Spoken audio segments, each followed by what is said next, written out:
একটা সুবিধা নিতে পারে আইনে, যদি পোস্টমর্টেম না হয়, there is a chance of taking in opportunity while argument will be going on. But এক্ষেত্রে দেখেন, it's a very highly sensitive issue.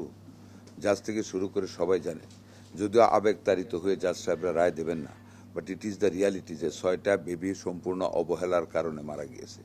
এবং রাজুকও যে রিপোর্ট দিচ্ছে সেটাতে টোটালি আনঅথরাইজ ইন্টারনাল স্ট্রাকচার।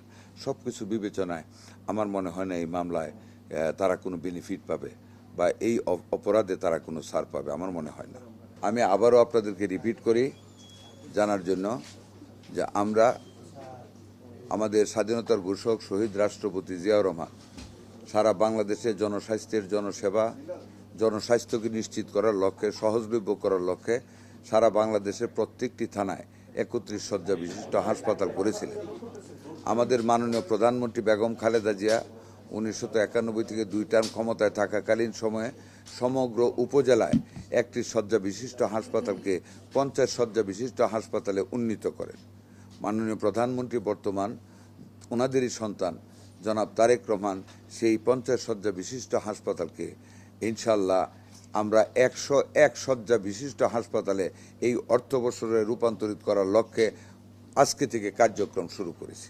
সাথে ট্রিটমেন্ট প্ল্যান করবে, ওই যে ডিসপোজ করতে মেডিকেল।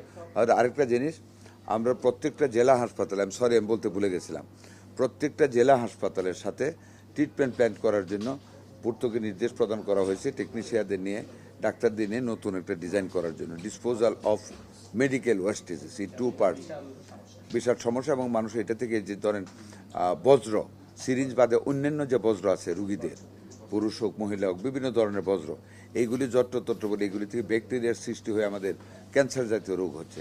ওইগুলিকে আমরা ডিস্ট্রিক্ট পর্যায়ে আমরা এখন করতে যাচ্ছি, সেটার জন্য অর্থ বরাদ্দ আমাদের আছে, আর ডিজাইন করার জন্য বলা হয়েছে, ওইটারও টেন্ডার হয়ে যাবে।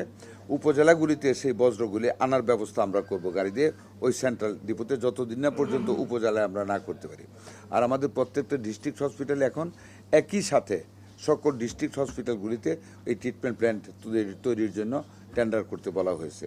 আর এই 5টা শিশু হাসপাতাল যেটা, ওইটা তো একই সাথে এটা করা হচ্ছে, ট্রিটমেন্ট প্ল্যান করা হচ্ছে। এগুলি সাইমালটেনিয়াসলি আমাদের চলছে।